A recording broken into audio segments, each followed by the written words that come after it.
বাবার মুরিদ অন্ধ, অন্ধ মুরিদ মুসলমান হলেন, চলে গেলেন পৃথ্বীরাজের রাজ দরবারে। পৃথ্বীরাজ জানতে বলেন অন্ধ মুসলমান হয়েছে। পৃথ্বীরাজ রাজ দরবার থেকে তাড়িয়ে দিলেন। ওই অন্ধ মুরিদ খাজা বাবার দরবারে এসে কাঁদতে লাগলেন। বলে বাবা কান্দো কেন? বলে হুজুর আমি আপনার কাছে কালেমা পড়ছি, মুরিদ হয়েছি বিদায় পৃথ্বীরাজ আমার চাকরিচ্যুত করেছে। রাজ দরবারে ছোট্ট একটা চাকরি করতাম, আমি অন্ধ মানুষ। হুজুর ছোট্ট একটু বেতন, কোন রকম আমার দিন মাস বাচ্চা কাচ্চা নিয়ে চলে। হুজুর চাকরি যদি না থাকে আমি অন্ধ, ভিক্ষে করে খাওয়া লাগবে, আর আমি মুসলমান, অনেকে ভিক্ষাও আমারে দিবে না। হুজুর চাকরি যদি না থাকে আমি বড় অভাব এবং কষ্টের মধ্যে পড়ে যাব। খাজা বাবা বললেন বাবা তাহলে আমি কি করব তোমাকে বলো। বলে হুজুর আপনি যদি একটা চিঠি লিখে দেন, পৃথ্বীরাজ হয়তো দয়া লাগতে পারে, আপনাকে সম্মান দেখাবে, আপনাকে হয়তো সম্মান করবে, চাকরিটা আমাকে ফিরাই দিবে। দয়া করে আপনি একটা চিঠি কাগজ লিখে দেন। খাজা বাবা চিঠির মধ্যে লাগলেন, ওহে পৃথ্বীরাজ আমি একজন মুসলিম ফকির খাজা বাবা আজমেরি, আপনি আমার মুসলমান মুরিদকে চাকরিচ্যুত করেছেন রাজ দরবার থেকে। উনি অত্যন্ত গরিব এবং দরিদ্র মানুষ, চাকরি না থাকলে বাচ্চারা ক্ষুধার্ত থাকবে, আপনি দয়া করে তার চাকরিটা ফেরত দিয়ে দেন। খুব নম্র ভাষা। ওলিরা তো সবসময় নরম থাকেন, বিনয়ী থাকেন। তারা চিঠিখানা দিয়ে দিলেন। চিঠিখানা নিয়ে গেছে। অন্ধ মুরিদ পৃথ্বীরাজের কাছে বললেন রাজা খাজা বাবা আপনার কাছে একটা চিঠি পাঠাইছে, দয়া করে নেন। চিঠিখানা নেওয়ার পরে খাজা বাবার চিঠিখানা পাওয়ার পরে পৃথ্বীরাজের দেমাগ বেড়ে গেল, অহংকার বেড়ে গেল। আস্তে করে চিঠির মাঝখান থেকে টেনে ছিঁড়ে ফেলে দিল। চিঠিখানা যখন ছিঁড়ে ফেলে দিয়েছে, ছিঁড়া চিঠি মুসলমানের হাতে দিয়ে দিল, যাও তোর খাজা বাবাকে চিঠি ফেরত দিয়ে দে। সেরা চিঠিখানা হাতে পাওয়ার পরে খাজা বাবা বুঝলেন সে আমাকে অপমান করছে। শোনেন ওলিদের অপমান ছোটখাটো কোনো বিষয় না। ওলিদের সম্মানে যারা হাত দেয়, আল্লাহ রাসূল বলছেন মান আদালি ওলিয়ান ফাকাদ আযানতুহু বিল হার, আমি আল্লাহ তার সাথে যুদ্ধ ঘোষণা করি। পৃথ্বীরাজ খাজা বাবার ইজ্জতের চাদরে হাত দিল, অহংকার করে বসলো। খাজা বাবা আজমিরি রহমাতুল্লাহ আলাইহি আর একখানা চিঠি লিখলেন, ওহে পৃথ্বীরাজ আমি মুসলিম ফকির খাজা আজমিরি বলতেছি, আপনাকে একজন মুসলমান সেনাপতির হাতে আমি তুলে দিলাম। চিঠিখানা পাঠাই দিলেন। রাত্রিবেলা ঘুমানো মোহাম্মদ ঘুরে সীমান্তে সিন্ধে 1,20,000 সৈন্য নিয়ে মোহাম্মদ গুরি ঘুমায়। স্বপ্নের ঘরে খাজা বাবা বলেন, মোহাম্মদ গুরি আমি আপনাকে নির্দেশ দিলাম, খাজা মাইনুদ্দিন চিশত আপনাকে হুকুম দিলাম, আপনি দ্রুত গতিতে ভারতবর্ষ আক্রমণ করেন। তখন ভারতবর্ষের মূল কেন্দ্রবিন্দু ছিল দিল্লি রাজধানী। পৃথ্বীরাজ সংবাদ শুনল মোহাম্মদ গুরি 1,20,000 সৈন্য নিয়ে ধেয়ে আসতেছে। পৃথ্বীরাজ দ্রুত গতিতে একজন না দুইজন না 3 লক্ষ সৈন্য জোগাড় করলো। রাজত্ব বাঁচানোর জন্য 3 লক্ষ সৈন্য নিয়ে রওনা হলো। সৈন্যবাহিনী চলে পানিপথ প্রান্তর, পানিপথের দ্বিতীয় যুদ্ধ বলা হয়। এই পানিপথে যাওয়ার পরে মোহাম্মদ ঘুরির সামনে পৃথ্বীরাজের বিরাট বড় সেনাদল সম্মুখীন হলো।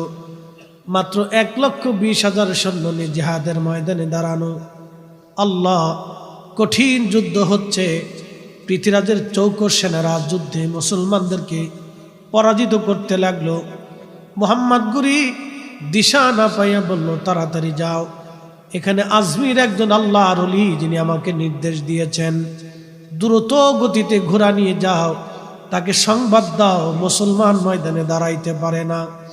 আজকে মোহাম্মদ ঘুরি যদি পরাজিত হয় তাহলে এই জমিনে ইসলাম আর হয়তো টিকানো সম্ভব হবে না।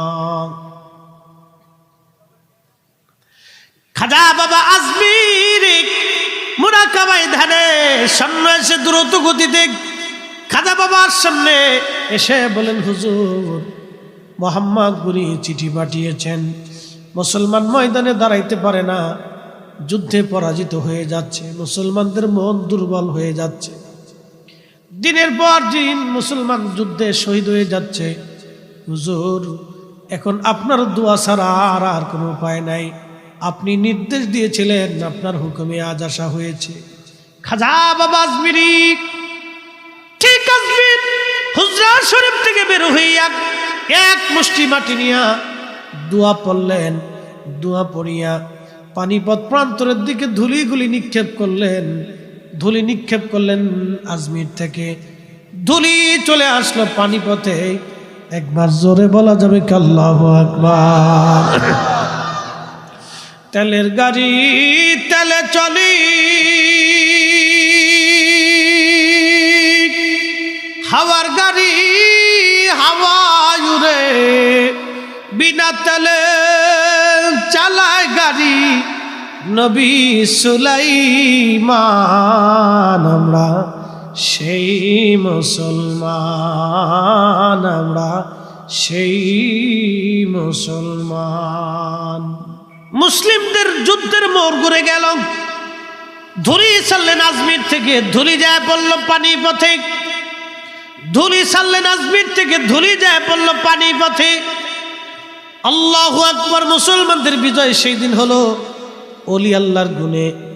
অতএব ইসলাম আসছে ওলি আল্লাহদের বদৌলতে। সেই দিন খাজা বাবা যদি বুকে হাত বেঁধে নামাজ পড়তেন, এদেশের কোটি কোটি মুসলমান এই 1200 বছর ধরে বুকে হাত বেঁধে নামাজ পড়ত, 1000 বছর ধরে বুকে হাত বেঁধে নামাজ পড়ত। খাজা বাবা সেই দিন যদি তারাবির নামাজ 8 রাকাত পড়তেন, এদেশের কোটি কোটি মুসলমান 1000 বছর ধরে তারাবির নামাজ 8 রাকাত পড়ত। খাজা বাবা সেই দিন যদি বেতরের নামাজ 1 রাকাত পড়তেন, এদেশের কোটি কোটি মুসলমান 1000 বছর ধরে তারা 1 রাকাত বেতরের নামাজ পড়ত। খাজা বাবা যদি নামাজে আমিন জোরে চিল্লান দিত, এদেশের 1000 বছর ধরে কোটি কোটি মুসলমান তারা নামাজের মধ্যে আমিন জোরে করে চিল্লান দিত। খাজা বাবা যেইভাবে নামাজ পড়েছে, এদেশের কোটি কোটি মুসলমান সেইভাবে নামাজ পড়তেছে। খাজা বাবা নিজের আইনে নামাজ পড়ে নাই, খাজা বাবা আমার নবীর তরিকায় নামাজ পড়ার কারণে আল্লাহ, তিনি আল্লাহর ওলি হইয়া কবরে ঘুমাই গেছে। কি কথা কর না কেন, ঠিক কিনা? খাজা বাবা কি উনার তরিকা না রসুলের তরিকা? রসুলের তরিকা। ওই ভারতের 4 অঞ্চলের মানুষ একজন মারা গেছে, ব্রিটিশ আমল, তাদের লেখাপড়া কম, শিক্ষা দীক্ষা নাই, কিভাবে জানাজা দাফন কাফন করবে তাও জানে না, লাশটা নিয়ে বসে আছে, কিভাবে জানাজা দিবে তাও জানে না। দেখেন আল্লাহর কাছে কার সম্মান বেশি, এটা বুঝে যাওয়াটা আমাদের বড় দরকার। লটপটি চটপটি কিনা ভাবছেন জান্নাতে চলে যাবেন, বাবা না না, সম্ভব হবে না, সম্ভব হবে না। দুনিয়ার পিছনে দৌড়াইয়া আমরা আল্লাহর কি ভুলে গেলাম। আল্লাহু মুত্তাকাসুরু হাত্তা যুরতুমুল মাকাবির। আল্লাহর কোরআন বলল, দুনিয়ার সম্পদের পিছনে পড়িয়া মানুষ আল্লাহকে ভুলিয়া যায়। দুনিয়ার প্রাচুর্যের পিছনে পড়িয়া মানুষ আল্লাহকে ভুলিয়া যায়। কতদিন? হাত্তা যুরতুমুল মাকাবির, কবর পর্যন্ত।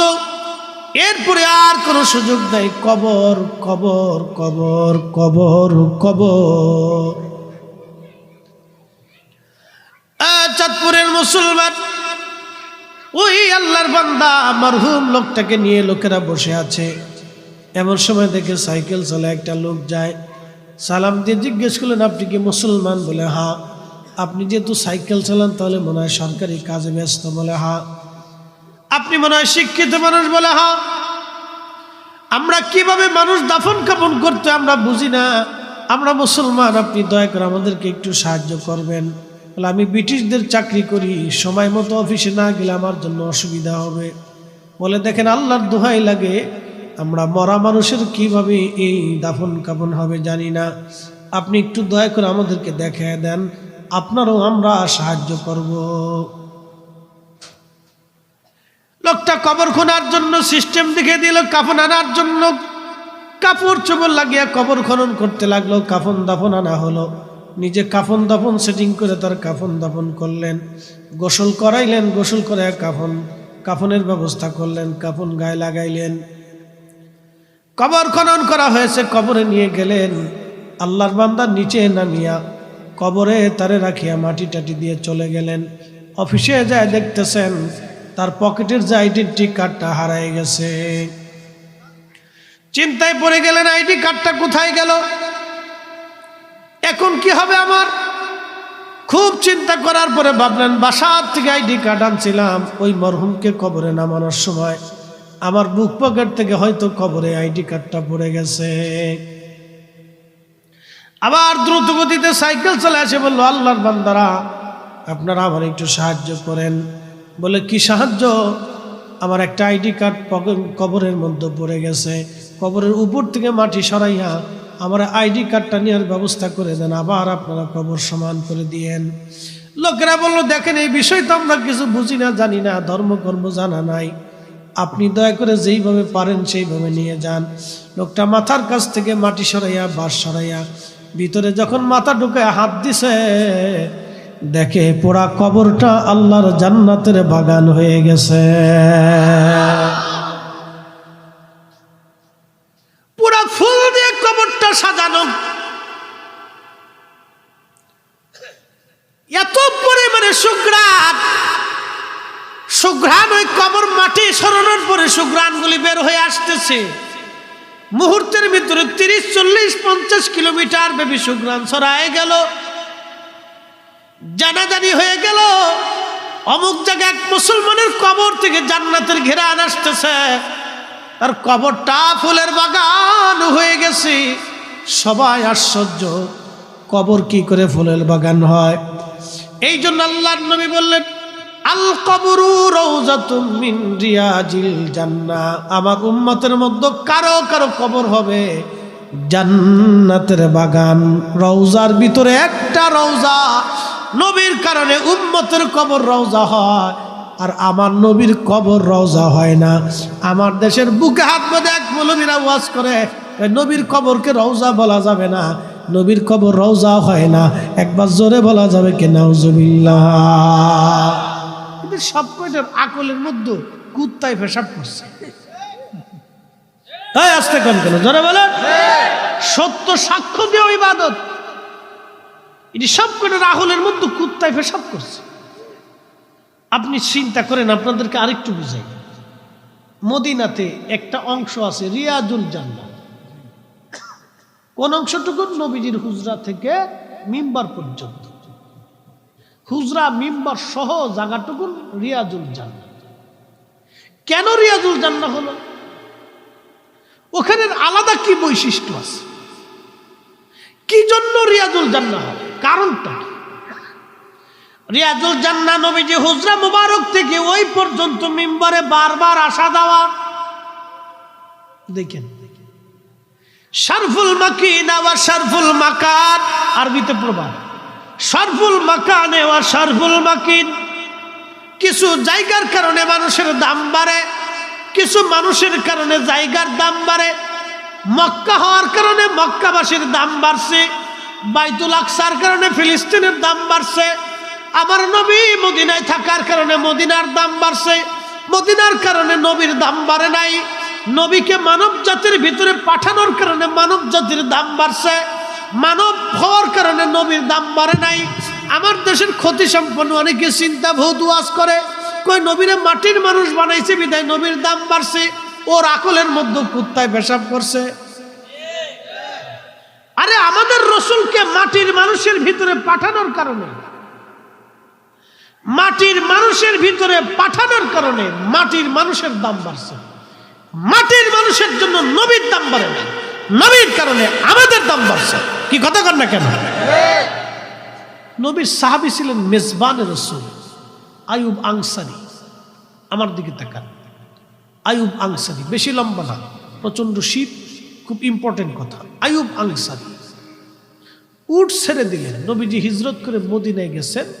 মদিনাতুল মুনাওয়ারাতে যাওয়ার পরে সবাই খালি কয়, হুজুর আমাদের বাড়িতে আসেন, আমাদের বাড়ি আসেন, আমাদের বাড়ি আসেন। আহা, মদিনার মানুষ পাগল হয়ে গেল না, কি বৃদ্ধ, কি যুবক, কি শিশু, কি নারী, সবাই শুধু বলে আমাদের বাড়ি আসেন।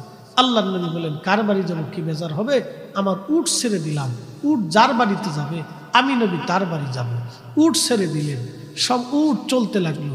আল্লাহ রসুল বললেন, তোমরা পথ ছেড়ে দাও, আমার উটকে আল্লাহ নির্দেশ দিয়ে দিছে, উট কোথায় বসবে সে নির্দেশিত, যেখানে আমার জায়গা সেখানে যে বসে যাবে। উট সর্বপ্রথম মসজিদ নববীর মূল দরজার সামনে এসে বসে গেল, যার কারণে এটা প্রথম মসজিদ বানানো হলো, মসজিদে নববী। এখানে এসে বসে গেল, এখান থেকে উট আবার উঠলো, উঠে যাইয়া হযরত আইয়ুব আনসারীর বাড়ির সামনে বসে গেল। হযরত আইয়ুব আনসারীর বাড়ি ছিল দ্বিতল বিশিষ্ট, দুতলা বাড়ি। আইয়ুব আনসারী বলেন, ইয়া রাসূলুল্লাহ, আপনার জন্য দ্বিতলা আমি বরাদ্দ করলাম। আইয়ুব আনসারী নবীর জন্য দ্বিতীয় তলা বরাদ্দ করে দিলেন। আল্লাহর নবী উপরে, আনসারী পরিবার নিচে। কিন্তু আল্লাহ রসুল বলেন, ও আনসারী তোমরা নিচে থাকো, তোমরা উপরে থাকো, আমি নবী নিচে চলে যাই। কারণ অনেক সাহাবীরা আসে, দোতলায় জায়গা হবে না, কষ্ট হবে, আমারও অসুবিধা, যারা আসে তাদেরও অসুবিধা, অতএব আমি নিচে যাই, কারণ সাক্ষাৎ প্রত্যাশীদের সাথে যাতে আমি সাক্ষাৎ করতে পারি। আল্লাহর নবী নিচে চলে গেলেন, আইয়ুব আনসারী উপরে। এই দেখেন, আমার দিকে তাকান, আইয়ুব আনসারী তার ঘরের উপরে দোতলায়, কিন্তু স্ত্রীকে ডাক দে বলল, বিবি নবী নিচে, আমরা উপরে, কি করে হয়? সারা রাত্র স্ত্রী আর স্বামী ঘুমান নাই, একই চিন্তা। তারা একটা পাশে চলে গেলেন ঘরের, আমরা উপরে ঘুমাবো আর রসুল নিচে থাকবে, এটা হবে না, আমাদের বেয়াদবি, এটা হয় না, নবী নিচে আর আমরা উপরে, এটা হবে না। সাহাবী পরিবার কয়, না আমরা উপরে থাকবো, নবী নিচে থাকবে, এটা হবে না, আমরা নিচে থাকবো, নবী উপরে থাকবে। ফরজ না, ওয়াজিব না, সুন্নত না, মুস্তাহাব না, খালি এইগুলি খুঁজে মানুষ, কোনটা ফরজ কোনটা ওয়াজিব। নবীর নবী সালাম আলাইকে দাঁড়ানো কি ফরজ নাকি? এ বেটা, তুমি ফরজ খুঁজতেছো কেন? আইয়ুব আনসারী রাদিয়াল্লাহু আনহুকে রাসূল ইজাজত দিয়েছে, তোমরা দোতলায় থাকো, কিন্তু নবীর ইশকের কারণে সাহাবী বলতেছে, আমি উপরে থাকবো, রাসূল নিচে থাকবে, এটা কি করে হয়? সারা রাত্র স্বামী আর স্ত্রী ঘুমান নেই, এই চিন্তা যে আমাদের না জানি কোনো বেয়াদবি হয়ে যায়। ঘরের এক কোণায় চলে গেলেন, সকালবেলা বের হয়ে বলেন, ইয়া রাসূলুল্লাহ, আপনি নিচে থাকবেন আর আমরা উপরে থাকবো, এটা হতেই পারে না, মরে গেলেও আমরা পারবো না। হুজুর আপনি উপরে থাকেন, আমরা নিচে থাকতে হবে। ইয়া রাসূলুল্লাহ, আপনাদের নিচে দিয়ে আমরা উপরে ঘুমাইতে পারবো না। একসাথে কইলেন আল্লাহু আকবার। দলিলে না ভালোবাসা? আস্তে কনকে, দলিলে না ভালোবাসা? এটা ভালোবাসা, এটা দলিলে হয় না। তাজিম কখনো দলিলে হয় না, অন্তর থেকে আসে। প্রিয় মুসলমান আমার, এইভাবে সাহাবীরা রাসূলকে মহব্বত করে গেছে। আইয়ুব আনসারী তিনি উপরে থাকলেন না, নিচে চলে আসলেন, আল্লাহর নবীকে উপরে দিয়ে দিলেন। খুব মনোযোগ দেন, বলছিলাম ওই আল্লাহর বান্দার কথাগুলি, যে আল্লাহর বান্দার কবরে জান্নাতের বাগান হয়ে গেল, কবর বেহেশতের টুকরা হয়ে গেল। আল্লাহ কেন জান্নাতের বাগান হলো এটা আমাদের জানার দরকার। কি তার জীবনে আমল ছিল, কোন আমলের কারণে তার কবর জান্নাতের বাগান হলো, আমাদের বোঝার দরকার। বাজানো, হযরত আল্লাহ রসুলের রওজা মোবারক থেকে মিম্বার শরীফ পর্যন্ত এটা জান্নাতের বাগান। নবী বারবার আসার কারণে জায়গাটা জান্নাতের বাগান হয়ে গেল, রিয়াজুল জান্নাহ হয়ে গেল। আবার নবীর কারণে এই জায়গার ইজ্জত সম্মান বেড়ে গেল। আল্লাহর বান্দা কবরের ভিতরে, কবর জান্নাতের বাগান হয়ে গেছে। কারণ কি, কবরটা কেন জান্নাতের বাগান হলো? সারা এলাকায় সুগন্ধ ছড়িয়ে গেল, হিন্দু মুসলমান সবাই দেখার জন্য আসছে, আলেম ওলামাও আসলো।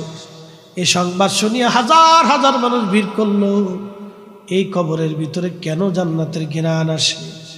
উলামা একরাম এসে বললেন, ঠিক আছে, সময় তো অনেক পার হয়ে গেল, আপনারা আবার কবরের উপর মাটি দিয়ে দেন, কবরটা বন্ধ করে দেন, আর আপনারা আমাদেরকে ওই বাড়ির ওই লোকটার কে ফ্যামিলি আছে, আপনজন আছে, একটু খবর বলে দেন। লোকেরা নিয়ে গেছে বাড়িতে, একটা মাত্র মেয়ে আছে, একটা মাত্র মেয়ে। উলামা একরাম তার বাড়িতে গেলেন, মেয়েটা কাঁদতেছে। আলেমরা বলল, মা বলবেন তোমার বাবার কবরটা জান্নাতের বাগান হয়ে গেল। কবরের ভিতর থেকে জান্নাতের ঘেরানে 2-4-50 কিলোমিটার ব্যাপী ছড়িয়ে গেল। হাজার হাজার লক্ষ মানুষ আসছে দেখার জন্য। ও মা, বলবা তোমার বাবার জীবনের আমল কি ছিল? মেয়েটা কেঁদে বলল, হুজুর, আমরা গরিব মানুষ, কোনো শিক্ষা দীক্ষা আমাদের নাই, মা মারা গেছেন, আমারা গরিব মানুষ, আব্বা যান সারাদিন পরিশ্রম করে কোনো রকম রুটি রুজি আনতেন, কোনো রাত বাবা মেয়ে খাইতাম, কোনো রাত আমরা না খেয়ে থাকতাম। কিন্তু আমার আব্বাকে দেখছি 5 ওয়াক্ত নামাজ পড়তো, কিন্তু রাত্রিবেলা আমার আব্বা যান একটা আমল, আব্বাকে দেখছি ছোট্ট প্রদীপ বাতি জ্বালাইয়া, বাবার হাতের মধ্যে একটা বই ছিল, বইটা বাবা পড়তে পারতো না। এই বইটার ভিতরে লাইনে লাইনে আব্বাকে দেখছি আঙ্গুল ঘুরাইতো আর বলতো, আল্লাহ এটা তোমার কালাম, এটা তোমার কোরআন, আমি পড়তে পারি না, আমি পড়তে জানি না, আল্লাহ এটা তোমার কালাম, এটা তোমার কালাম। একজন আশিক পড়তে পারতো না, কোরআনের প্রত্যেক লাইনে লাইনে আঙ্গুল ঘুরাইতো আর বলতো, রব এটা তোমার কালাম, আমি পড়তে জানি না, আমি পড়তে পারি না, আল্লাহ এটা তোমার কোরআন, আল্লাহ এটা তোমার কোরআন, এটা তোমার কালাম, আমি পড়তে জানি না, রব এটা তোমার কালাম, আমি পড়তে জানি না, আমি পড়তে জানি না, এটা তোমার কোরআন, আমি পড়তে জানি না। আল্লাহ, আমার আব্বাকে দেখতাম সারা রাত্রিবেলা এশার নামাজের পরে আমার আব্বাই হাত ঘুরাইতো, সকালবেলা ফজরের পর আব্বা কোরআনের উপর ডাঙ্গল ঘুরাইতো। উলামা একরাম ডাক দিয়ে বলেন, মা রে বইটা দাও। বইটা খুলে দেখলো কোরআনুল কারীম, প্রত্যেক লাইনে লাইনে দাগ হয়ে গেছে। সারা জীবন আঙ্গুল ঘুরাইছি, আঙ্গুল ঘুরাইতে ঘুরাইতে পৃষ্ঠাতে দাগ হয়ে গেছে, পৃষ্ঠাতে তার দাগ হয়ে গেছে।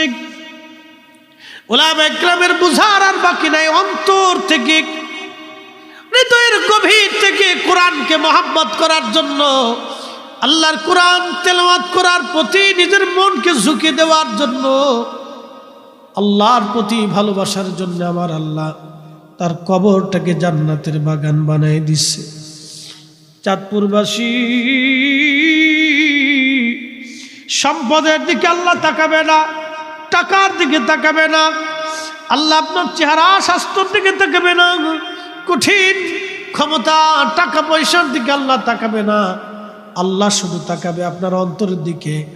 আল্লাহ looks not to your figures and wealth, Allah আপনার স্বাস্থ্য এবং চেহারার দিকে তাকাবে না, Allah looks to your heart, Allah তোমার আত্মার দিকে তাকাবে। আল্লাহর কোরআন বলল, মান যাক্কাহা قد أفلح من زكاها وقد خاب من دساها।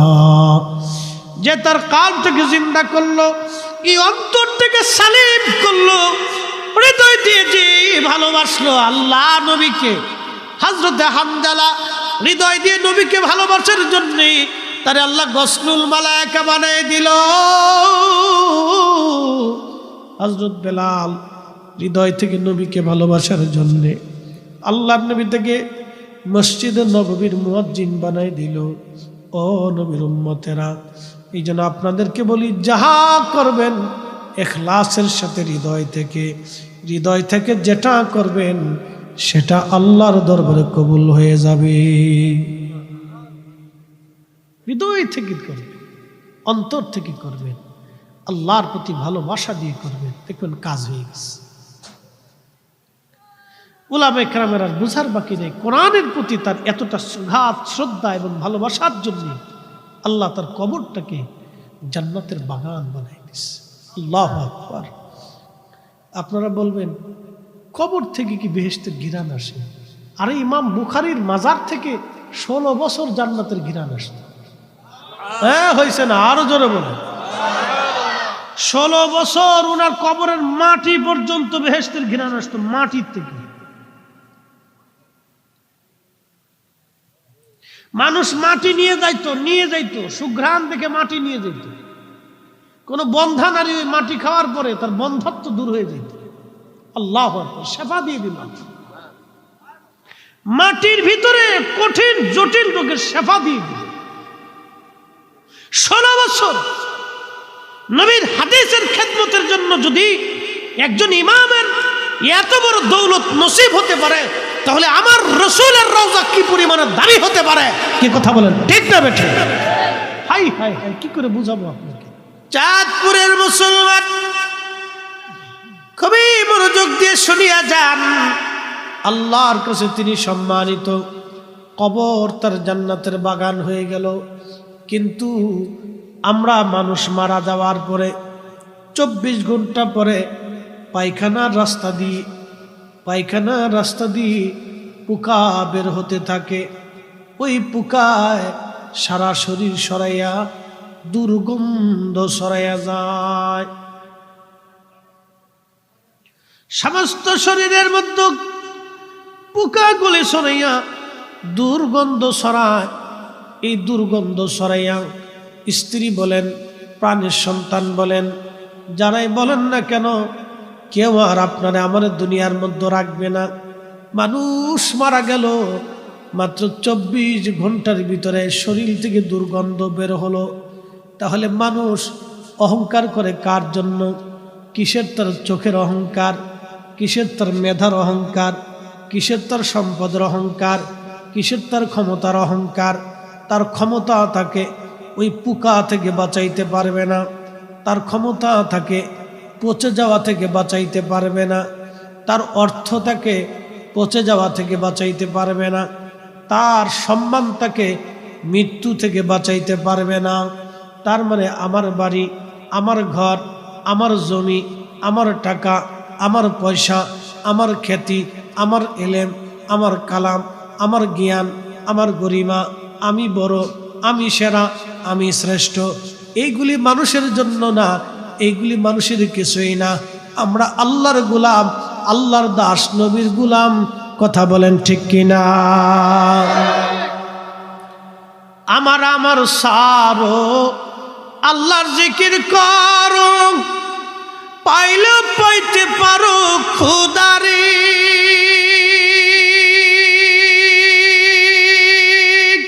কি কথা কর না কেন? আমার বলে কিছু আছে? সব কার? একটা কণ্ঠ টান দিলাম, সকালবেলা নাও থাকতে পারে।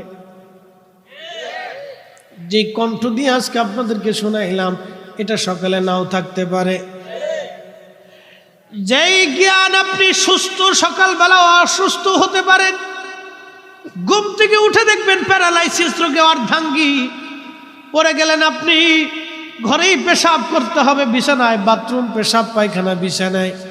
কয়দিন পরে দেখবেন পোকা লেগে গেছে, ঘা হয়ে গেছে, দুর্গন্ধ শুরু হয়ে যাবে। আপনার কাছে আর কেউ যাবে না, আপনার টাকা আপনাকে বাঁচাইতে পারবে না, আপনার ক্ষমতা আপনাকে বাঁচাইতে পারবে না। অর্থমন্ত্রী আবুল মাল আব্দুল মুহিত সাহেব মারা গেলেন, আল্লাহ তারে মাফ করে দিন। অর্থমন্ত্রী যতদিন ছিলেন, দুনিয়ার মানুষ ততদিন তার কাছে গেল আর আসলো। যখন তিনি হসপিটালে চলে গেলেন, লোকের আর লোক লস্কর নাই। যখন তিনি কবরে চলে গেলেন, কবরের পাশে আর আজকে কেউ নাই। এদেশের অনেক মন্ত্রী এমপি কবরে চলে গেল, আজ কবরের পাশে কেউ নাই। যতদিন ক্ষমতা, নেতা কর্মীর অভাব নাই। কি কথা কন না কা? গুর গুর গুর গুর করে নেতা কর্মী ঘুরে কিসের জন্য? মালের আশায়। কথা ক্লিয়ার না ভেজাল আছে? মালের আশায় গুর গুর, কাজের আশায়, টেন্ডারের আশায়, অমুক আশায়, তমুক আশায় ঘুরলো। কিন্তু নেতা যখন মরে গেল, চলে গেল, ক্ষমতা শেষ হয়ে গেল, কেউ যায় না। আমার সারো দমের জিকির করো, আমার সারো আল্লাহর জিকির করো, পাইলেও পাইতে পারো খুদারি।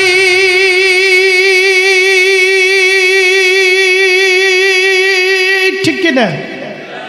বাবা সে যার গায়ে দেখলে তারে চিনা যায়, সর্বঙ্গ তাহার পুরারে, ভবের ঘরে অনেক শহরে আল্লাহ রসুল বিরাজ করে রে। যতই লাফালাফি করেন, ফালাফালি করেন, কোনো লাভ নাই। দুনিয়ায় থাকার জায়গা না, চলে যেতে হবে। এই জন্য আল্লাহ বলেন ইন্না লিল্লাহ, নিশ্চয় আল্লাহর জন্য আমরা, কি কথা কন না কেন, ওয়া ইন্না ইলাইহি রাজিউন,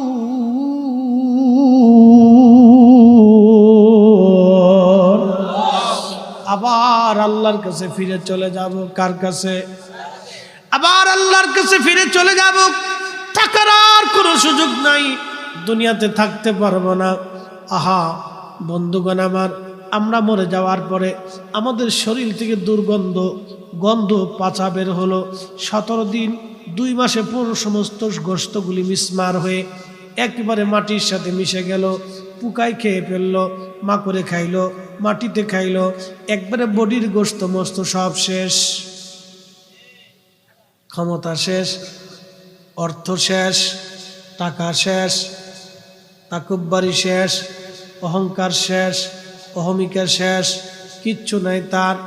1 বছরের মধ্যে হাড্ডিগুলি তার পচে গেল। কিন্তু আল্লাহকে যারা খুশি করে যায়, নবীর গোলামি করে যারা যায়, তাদের কবরে তাদের দেহ পচে না। কথা কন না, ঠিক কিনা? আল্লাহু আকবার, ওয়ালিল্লাহিল হামদু, বিসমিল্লাহির রাহমানির রাহিম।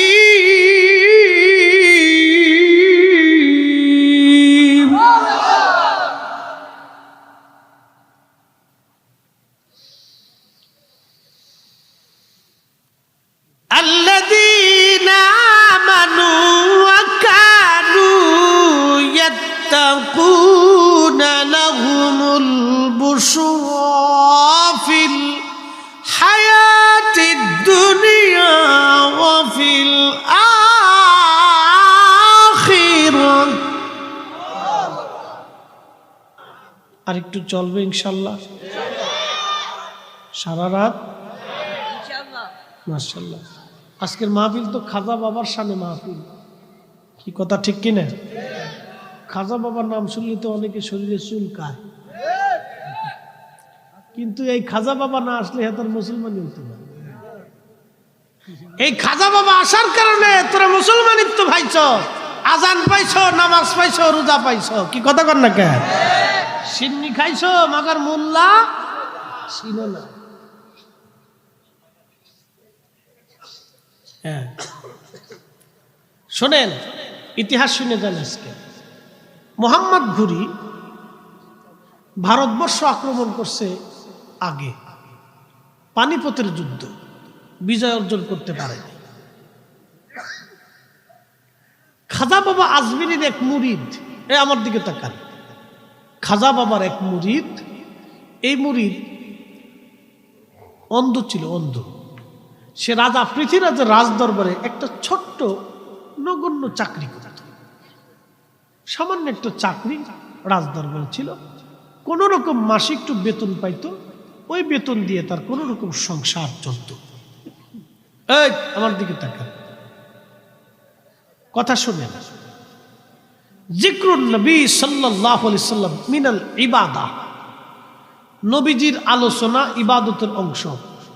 অজিক্রুস সালিহিনা কাফারা, ইমাম মানাবী আত-তাইসিরের মধ্যে লিখছেন অজিক্রুস সালিহিনা কাফারা। আর ওলি আল্লাহদের আলোচনা করলে, তাদের কথা শুনলে আমাদের সগীরা গুনাহগুলি আল্লাহ মাফ করে দেয়। শোনেন, আপনি যেটা সহজ করে ভাবতেছেন এটা সহজ না। আচ্ছা, খুব মনোযোগ দেন। আপনারা যেটা সহজভাবে দেখেন যে ইসলাম পেয়ে গেছি, একবারে সহজ। যদি সহজ বুঝতে চান, পৃথিবীতে যেখানে দিন নাই আপনি সেখানে যায় দেখেন দিন কত কঠিন। যেখানে আজান হয় না সেখানে একটা মসজিদ বানায় যায় দেখেন যে মসজিদ বানানো কত কঠিন। এই জমিনে ইসলাম বলে কোনো শব্দই যখন ছিল না, তখন এই জমিনে খাজা বাবা ইসলাম প্রতিষ্ঠিত করেছে। কথা কোন ঠিক না বেঠিক? রাদিয়াল্লাহু আনহুম ওয়া রাদু আন, আল্লাহ তাদের উপর খুশি ছিলেন, তারাও আল্লাহর উপর খুশি ছিলেন। দুনিয়াতেও তাদের জন্য সুসংবাদ, আখিরাতেও সুসংবাদ।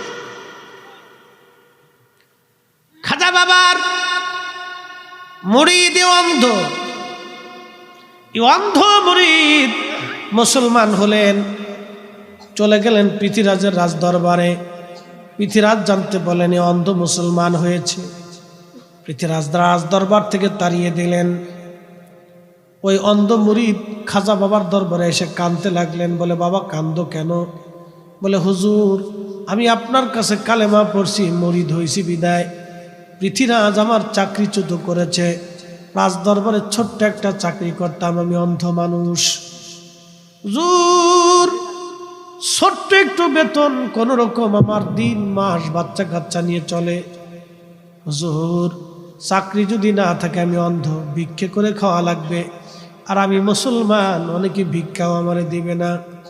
হুজুর চাকরি যদি না থাকে আমি বড় অভাব এবং কষ্টের মধ্যে পড়ে যাব। খাজা বাবা বললেন, বাবা তাহলে আমি কি করব তোমাকে বলো। বলে, হুজুর আপনি যদি একটা চিঠি লিখে দেন, পৃথিরাজ হয়তো দয়া লাগতে পারে, আপনাকে সম্মান দেখাবে, আপনাকে হয়তো সম্মান করবে, চাকরিটা আমাকে ফিরাই দিবে।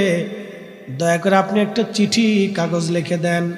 খাজা বাবা চিঠির মধ্যে লাগলেন, ওহে পৃথিরাজ, আমি একজন মুসলিম ফকির খাজা বাবা আজমিরি, আপনি আমার মুসলমান মুরিদকে চাকরিচ্যুত করেছেন রাজ দরবার থেকে। অত্যন্ত গরিব এবং দরিদ্র মানুষ, চাকরি না থাকলে বাচ্চারা ক্ষুধার্ত থাকবে, আপনি দয়া করে তার চাকরিটা ফেরত দিয়ে দেন। খুব নম্র ভাষা। ওলিরা তো সবসময় নরম থাকেন, বিনয়ী থাকেন। তারা চিঠিখানা দিয়ে দিলেন। চিঠিখানা নিয়ে গেছে। অন্ধ মুরিদ পৃথিরাজের কাছে বললেন, রাজা খাজা বাবা আপনার কাছে একটা চিঠি পাঠাইছে, দয়া করে নেন। চিঠিখানা নেওয়ার পরে খাজা বাবার চিঠিখানা পাওয়ার পরে পৃথিরাজের দেমাগ বেড়ে গেল, অহংকার বেড়ে গেল। আস্তে করে চিঠির মাঝখান থেকে টেনে ছিঁড়ে ফেলে দিল। চিঠিখানা যখন ছিঁড়ে ফেলে দিয়েছে, ছিঁড়া চিঠি মুসলমানের হাতে দিয়ে দিল, যাও তোর খাজা বাবাকে চিঠি ফেরত দিয়ে দে। সেরা চিঠিখানা হাতে পাওয়ার পরে খাজা বাবা বুঝলেন সে আমাকে অপমান করছে। শোনেন, ওলিদের অপমান ছোটখাটো কোনো বিষয় না। ওলিদের সম্মানে যারা হাত দেয়, আল্লাহ রাসূল বলছেন, মান আদালি ওলিয়ান ফাকাদ আযানতুহু বিল হার, আমি আল্লাহ তার সাথে যুদ্ধ ঘোষণা করি। ওলিদের সম্মানটাকে ছোট করে দেখবেন না, ছোট করে দেখার কোনো সুযোগ নাই। আল্লাহর কোরআন বলল, ওয়ালিল্লাহিল ইজ্জাতু ওয়ালিরাসূলিহি ওয়ালিল মুমিনিনা ওয়ালাকিন্নাল মুনাফিকিনা লা ইয়ালামুন। আল্লাহ ডাক দিয়ে বলতেছে, হাবিব আপনি বলিয়া দেন, ইজ্জত আমি আল্লাহর, ইজ্জত আপনি নবীর, ইজ্জত আমার ওলিদের। যারা মুনাফিক তারা আমি আল্লাহর ইজ্জত বোঝে না, আপনি নবীর ইজ্জত বোঝে না, আমার বন্ধুগণের ইজ্জত তারা বুঝে না, তারা বুঝে না। ইজ্জত আমি আল্লাহর, ইজ্জত আপনি নবীর, ইজ্জত আমার বন্ধুগণের। ও নবী আপনি বলে দেন যারা মুনাফিক তারা বুঝে না, তারা অনুধাবন করে না। খাজা বাবার ইজ্জতে যখন হাত লাগাইছে তখন খাজা বাবা বুঝতে পারছে সে আমার ইজ্জতের চাদর ধরেছে। শোনেন, অহংকার আল্লাহর চাদর। অহংকার কার চাদর? জোরে বলতে হবে, কার? অহংকার আল্লাহর চাদর। আল্লাহর নবী বলেন, হাবিব উম্মতকে বলবেন তারা যেন আমার চাদর ধরে না টানে। নবীজি বললেন, আল্লাহ বলো কি? তোমার চাদর আবার কি? বলো অহংকার, আমি আল্লাহর চাদর। আপনার উম্মতকে বলবেন তারা যাতে অহংকার না করে। কিন্তু আমরা অহংকার করি। কত বড় অহংকার! বিরাট অহংকার করি আমরা। একটু পয়সা হলে সে আর মাটির চায় না, আকাশের দিক চাই আনে। একটু দুর্গে পয়সা বলে এটা আকাশের দিক চাইছে আনে, মাটির দিকে আর চায় না। এমন ভাব লইছে যে দুনিয়া একবার উদ্ধার করে ফেলাইছে। আরে পৃথিবী বিখ্যাত রাজা বাদশাহ খলিফাতুল মুসলিমিন হযরত ওমর এত বড় মুসলিম মিল্লাতের খলিফা ছিলেন। বর্তমানে ইরাক, ইরান, ওমান, ইয়ামান, জর্দান, সিরিয়া, লেবানন, লিবিয়া, ফিলিস্তিন, মিশর, তিউনিসিয়া, আলজেরিয়া, মরক্কো, কাতার, কুয়েত, বাহরাইন, দুবাই, সৌদি আরব, সারা পৃথিবীর এই অঞ্চলের বিরাট বড় মুসলিম মিল্লাতের খলিফা।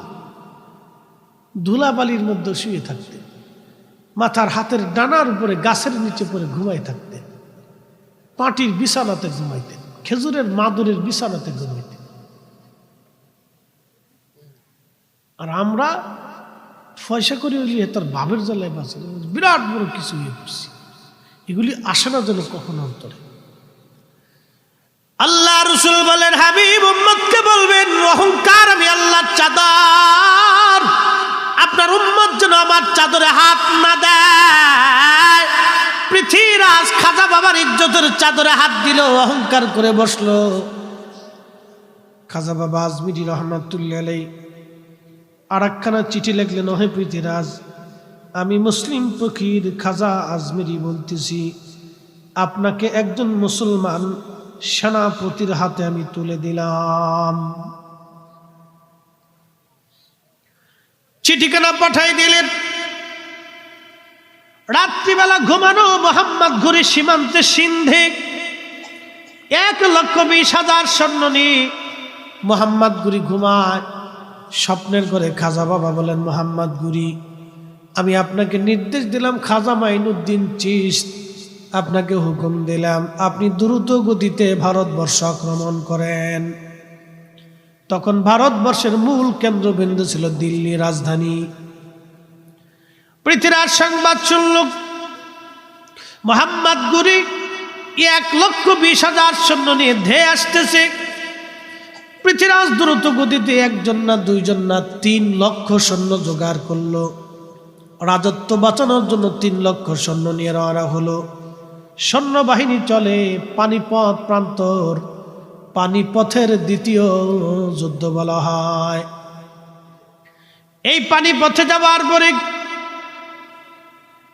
মোহাম্মদ ঘুরির সামনে পৃথ্বীরাজের বিরাট বড় সেনাদল সম্মুখীন হলো। মাত্র 1,20,000 সৈন্য নিয়ে জিহাদের ময়দানে দাঁড়ানো। আল্লাহ, কঠিন যুদ্ধ হচ্ছে। পৃথ্বীরাজের চৌকস সেনারা যুদ্ধে মুসলমানদেরকে পরাজিত করতে লাগলো। মোহাম্মদ গুরি দিশা না পাইয়া বলল, তাড়াতাড়ি যাও, এখানে আজমির একজন আল্লাহর ওলি, যিনি আমাকে নির্দেশ দিয়েছেন, দ্রুত গতিতে ঘোড়া নিয়ে যাও, তাকে সংবাদ দাও মুসলমান ময়দানে দাঁড়াইতে পারে না। আজকে মোহাম্মদ ঘুরি যদি পরাজিত হয় তাহলে এই জমিনে ইসলাম আর হয়তো টিকানো সম্ভব হবে না। খাজা বাবা আজমির মুরাকাবায় ধানে সামনে এসে দ্রুত গতিতে খাজা বাবার সামনে এসে বলেন, হুজুর, মোহাম্মদ গুরি চিঠি পাঠিয়েছেন, মুসলমান ময়দানে দাঁড়াইতে পারে না, যুদ্ধে পরাজিত হয়ে যাচ্ছে, মুসলমানদের মন দুর্বল হয়ে যাচ্ছে, দিনের পর দিন মুসলমান যুদ্ধে শহীদ হয়ে যাচ্ছে, হুজুর এখন আপনার দোয়া ছাড়া আর কোনো উপায় নাই, আপনি নির্দেশ দিয়েছিলেন, আপনার হুকুমে আজ আসা হয়েছে। খাজা বাবা আজমিরি ঠিক আজমির হুজরা শরীফ থেকে বের হইয়া এক মুষ্টি মাটি নিয়া দোয়া পড়লেন। দোয়া পড়িয়া পানিপথ প্রান্তরের দিকে ধুলিগুলি নিক্ষেপ করলেন। ধুলি নিক্ষেপ করলেন আজমির থেকে, ধুলি চলে আসলো পানিপথে। একবার জোরে বলা যাবে কি আল্লাহু আকবার? তেলের গাড়ি তেলে চলি,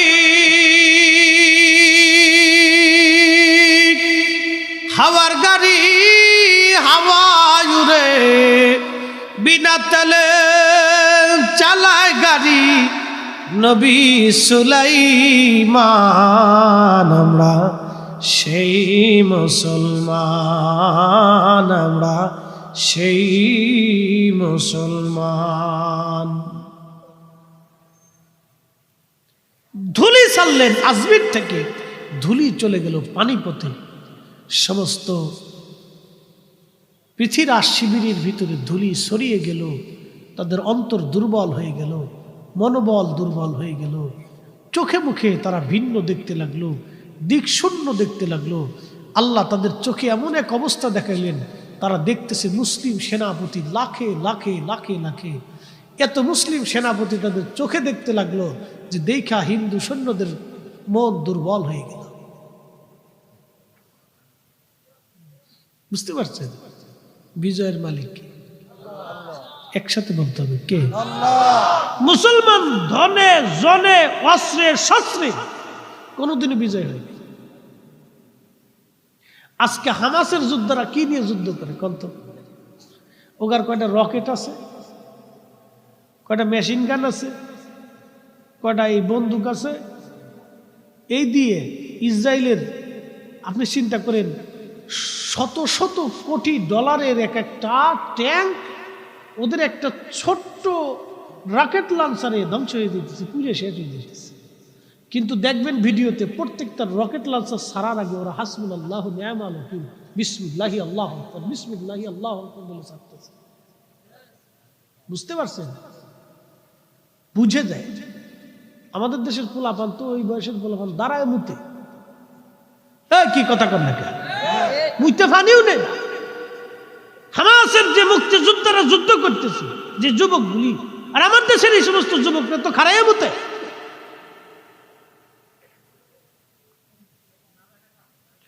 প্রিয় মুসলমান আমার খুব মনোযোগ দিয়ে, শত শত কোটি ডলারের এক একটা ট্যাঙ্ক, পৃথিবীর সবচেয়ে অত্যাধুনিক ট্যাঙ্ক, যেগুলির সামনে যুদ্ধে দাঁড়ানোর মতো ট্যাঙ্ক পৃথিবীতে নাই। এই সমস্ত ট্যাঙ্কগুলি একটা ছোট্ট রকেট লঞ্চারে পুড়ে শেষ হয়ে যাচ্ছে।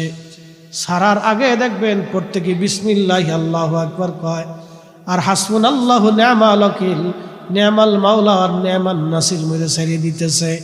এক একটা রকেট লঞ্চারে শত শত কোটি ডলারের আপনার ওই এক একটা ট্যাঙ্ক পুড়ে পুড়ে ছাই হয়ে যাইতেছে। একসাথে বলবেন আল্লাহু আকবার। বুঝতে পারছেন তো বিজয়ের মালিক কে? একসাথে বলতে হবে কে? আল্লাহ বিজয়ের মালিক। আপনাকে শুধু স্থির থাকতে হবে, দ্বীনের উপরে আপনাকে দায়েম এবং কায়েম থাকতে হবে, মজবুত থাকতে হবে আপনাকে। প্রিয় চাঁদপুরের মুসলমান খুব মনোযোগ দিয়ে, মোহাম্মদ ঘুরি মুসলিমদের যুদ্ধের মোড় ঘুরে গেল। ধুলি ছাড়লেন আজমির থেকে, ধুলি যায় পড়ল পানিপথে। ধুলি ছাড়লেন আজমির থেকে, ধুলি যায় পড়ল পানিপথে। আল্লাহু আকবার। মুসলমানদের বিজয় সেই দিন হলো ওলি আল্লাহর গুণে। অতএব ইসলাম আসছে ওলি আল্লাহদের বদৌলতে। সেই দিন খাজা বাবা যদি বুকে হাত বেঁধে নামাজ পড়তেন, এদেশের কোটি কোটি মুসলমান এই 1200 বছর ধরে বুকে হাত বেঁধে নামাজ পড়তো, 1000 বছর ধরে বুকে হাত বেঁধে নামাজ পড়তো। খাজা বাবা সেই দিন যদি তারাবির নামাজ 8 রাকাত পড়তেন, এদেশের কোটি কোটি মুসলমান 1000 বছর ধরে তারাবির নামাজ 8 রাকাত পড়তো। খাজা বাবা সেই দিন যদি বেতরের নামাজ 1 রাকাত পড়তেন, এদেশের কোটি কোটি মুসলমান 1000 বছর ধরে তারা 1 রাকাত বেতরের নামাজ পড়ত। খাজা বাবা যদি নামাজে আমিন জোরে চিল্লান দিত, এদেশের 1000 বছর ধরে কোটি কোটি মুসলমান তারা নামাজের মধ্যে আমিন জোরে করে চিল্লান দিত। খাজা বাবা যেইভাবে নামাজ পড়েছে, এদেশের কোটি কোটি মুসলমান সেইভাবে নামাজ পড়তেছে। খাজা বাবা নিজের আইনে নামাজ পড়ে নাই, খাজা বাবা আমার নবীর তরিকায় নামাজ পড়ার কারণে তিনি আল্লাহর ওলি হইয়া কবরে ঘুমাই গেছে। কি কথা কর না কেন, ঠিক কিনা? খাজা বাবা কি উনার তরিকা না রসুলের তরিকা? রসুলের তরিকা। খাজা বাবা নিজের তরিকা নিয়ে আসেন নাই। নিজের তরিকা যদি নিয়ে আসতেন তাহলে উনার জবানে 1 কোটি মানুষ কালেমা পড়তো না। আমি একটা পরিসংখ্যান দিই, অ্যাটেনশন প্লিজ, বুঝে যাবেন আজকে খাজা বাবা কি জিনিস বোঝার দরকার। যেহেতু খাজা বাবার ওরস মাহফিল, তো খাজা বাবার সম্পর্কে বোঝাই। এখন বাংলাদেশে মানুষ মুসলমান আছে কত কোটি? 18 কোটি ধরে। ভারতে মুসলমান আছে কত? প্রায় 60। 18 আর 60 কত হইল? 78, 80 ধরে। রোহিঙ্গা টোহিঙ্গা দিয়ে, ওই মায়ানমার দিয়ে, ভুটান দিয়ে, নেপাল দিয়ে 80 ধরে। 80 কোটি। পাকিস্তানে কত আছে? 15 কোটি। আফগানিস্তানে আছে এই বেল্ট দিয়ে আরো ধরলাম, তাহলে মোটামুটি 100 কোটি মুসলমান আফগানিস্তান, পাকিস্তান, ভারত, বাংলাদেশ, মায়ানমার, ভুটান, নেপাল দিয়ে, চীন ধরলাম, সাথে চীনও ধরলাম। 100 কোটি মুসলমান শুধু এই বেল্টে। চীনে 1 কোটির উপরে মুসলমান আছে। 100 কোটি মুসলমান শুধু এই বেল্টে। আর সারা পৃথিবীতে মুসলমান আছে 200 কোটি। বাদ বাকি মুসলমান ইউরোপে, আফ্রিকাতে, আরবে, আমেরিকাতে, অস্ট্রেলিয়া, সব বিশ্ব দিয়ে। বুঝছেন আজকে কথা? বুঝে যেত। বাদ বাকি 100 কোটি মুসলমান ওই বেল্টে। খাজা বাবা আজমেরি আসলেন এই বেল্টে। আমি পাকিস্তান বাদ দিলাম। খাজা বাবা যখন আসছে তখন পাকিস্তানে এরও আগে দাতাগঞ্জে বক্স দিন কায়েম করে ফেলছে। ভারত, বাংলাদেশ এই অঞ্চল দিয়ে মুসলমান আছে প্রায় 70-75 কোটি। এই 75 কোটি মুসলমান হওয়ার পিছনে কার অবদান একটু বুঝে যেতে হবে। আজকে এই 75 কোটি মুসলমানের অঞ্চলে আলেম আছে মিনিমাম হলো 50 লক্ষ। কত লক্ষ? 50 লক্ষ ভারত বাংলাদেশ দিয়ে আলেম আছে। হাজার হাজার ওয়াজ হয়, প্রত্যেক জুমাতে, প্রত্যেক মসজিদে নসিহত হয়। তবলিগ আছে, তবলিগ সারা আছে, ফির মুরিদি আছে, এগুলো সারাও আছে। বিভিন্ন লোকেরা বিভিন্নভাবে মানুষের দিনের দাওয়াত দেয়। 75 কোটি মুসলমান যা করতে না পারছে, মুসলমান কয়জন বানাইছে এই পর্যন্ত? কর, এই 20 বছরে কয়জন মুসলমান হয়েছে বলেন? বলেন তো কয়জন হয়েছে? খাজা বাবা সেই দিন কি ওয়াজ করলেন? না মাদ্রাসা, না মসজিদ, না আলেম, না মুসলমান, না জনসমাবেশ, না সেমিনার, না কনফারেন্স, না উরুস, না ইজতেমা, কিচ্ছু না। খাজা বাবা একা ওয়াজ করলেন কি? ওয়াজের জবানের প্রয়োজন কি? ওনার এক ওয়াজে হাঁটলেন, দাওয়াত দিলেন, হাঁটলেন, দাওয়াত দিলেন। 1 কোটি মানুষ কালেমা পড়ল। একসাথে জোরে বলা যাবে না আল্লাহু আকবার। খাজা বাবাকে ছোট করে দেখার কোনো সুযোগ? এই জন্য আপনাদেরকে বারবার আমরা ওলিদের শান বলে বলে সতর্ক করি। সতর্ক করা আমাদের দায়িত্ব, মানা না মানা আপনার। আপনি মানলেও খাজা বাবা আজমেরি আল্লাহর ওলি, মাটির উপরে ওলি, মাটির নিচেও ওলি। কি কথা কর না কেন? না মানলেও ওলি। আপনার আমার মানা না মানা দিয়ে তার ইজ্জত কমবেও না, বাড়বেও না, বরং তিনাদেরকে মহাব্বত করলে আমাদের ইজ্জত বাড়বে। আল মারউ মা মান আহাব্বা। আল্লাহ রাসূল সহিহ বুখারীতে বলছেন, তুমি যাকে মহব্বত করবা হাসরের মাঠে তার সাথে তোমার হাসর নাসর হয়ে যাবে। আজকে খাজা বাবার নামে যারা এই মাহফিল সাজাইছে, মূলত মাহফিলটা আপনারা খাজা বাবাকে ভালোবাসেন এটার একটা বহিঃপ্রকাশ। বলেন এই ভালোবাসাটা কি বিফলে যাবে? অবশ্যই। ওলি আল্লাহদেরকে শ্রদ্ধা করবেন, ভালোবাসবেন, মহাব্বত করবেন, পক্ষে থাকবেন, আল্লাহ নিজেই তাদের পক্ষে। আলা ইন্না আউলিয়া আল্লাহি লা খাউফুন আলাইহিম ওয়া লা হুম ইয়াহজানুন।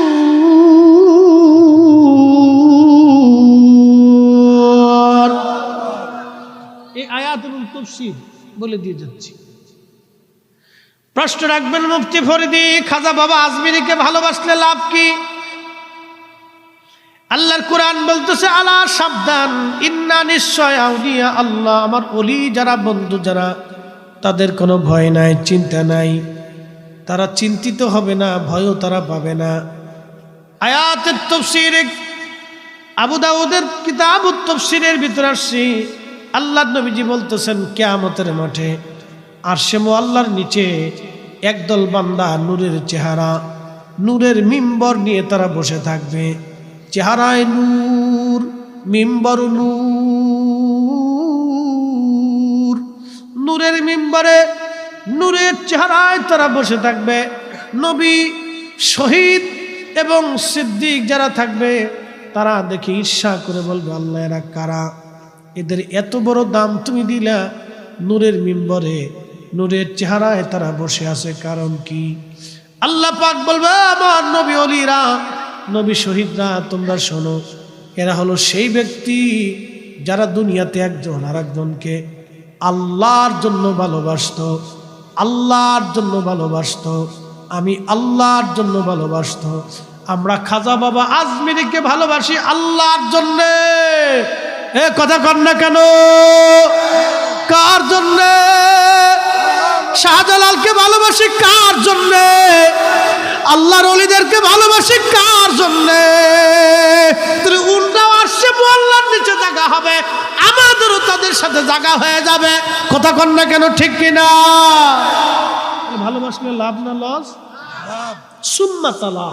এরপরে নবীজি তেলাওয়াত করতেছেন, আলা ইন্না আউলিয়া আল্লাহি লা খাউফুন আলাইহিম ওয়া লা হুম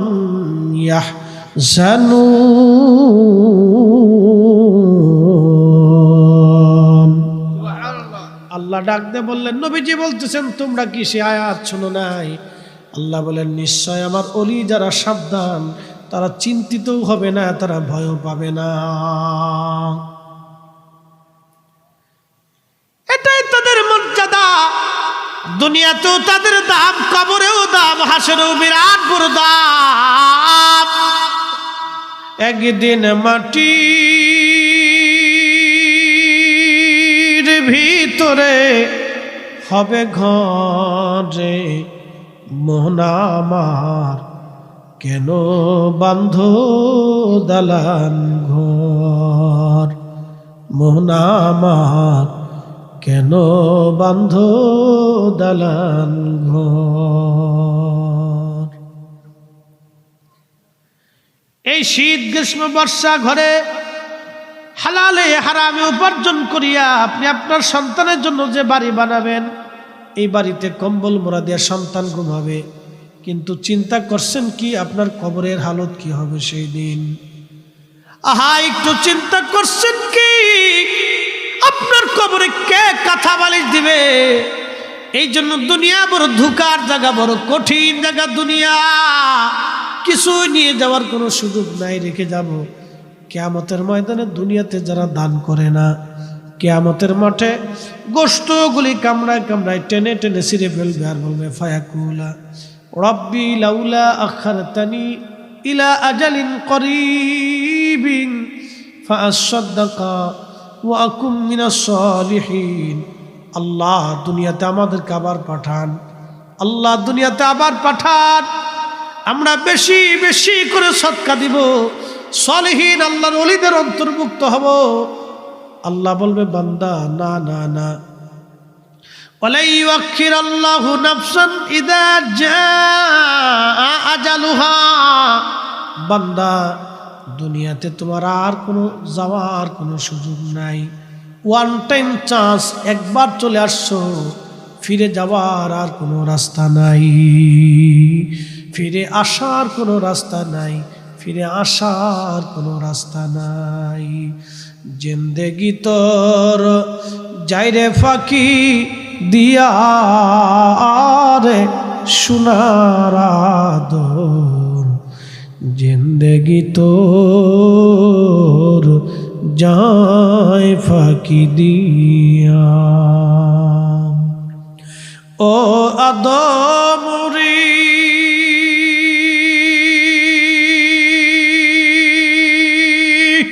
পাক ধরিয়ে গেছে দাড়ি, দন্ত বাসে গোটা চারি,